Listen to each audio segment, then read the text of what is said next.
based sa performance na na-experience natin ay mas gumandang takbo at nawala yung dragging. Mabilis ang shoutout sa ating mga commenter sa Facebook at YouTube. Shoutout mga master. So kayo ba mga master ay naghahanap ng murang clutch shoe at hindi na kayo bibili ng mahal? So ang video na to ay para sa inyo. So panoorin nyo mga master dahil bubuksan ko ang ating panggilid at yung naikabit nating clutch shoe nung nakaraang video ay papakita ko sa inyo at bibigyan ko na kayo ng feedback. So sa mga nakapanood, no, tayo ay nagpaband ng clutch shoe ng ating Honda Beat Fi. At naikabit na nga natin at ngayong video na to ay i-review natin at bibigyan ko na nga kayo ng konting feedback. So ayun, tanggalin na natin mga master. So ayan, pagpasensyahan nyo na mga master at medyo madumi yung ating motor kasi kahapon ay umulan at hindi na natin nalinis.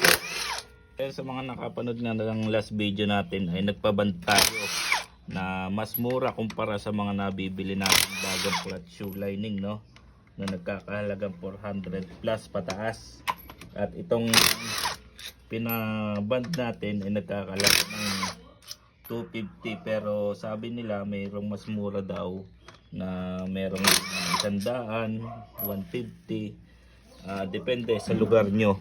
Pero dito sa lugar namin ay 250 yung singilan, pero ganun pa man ay mas mura na kumpara sa brand new na bibilhin yung ganito. Ayun, tingnan natin.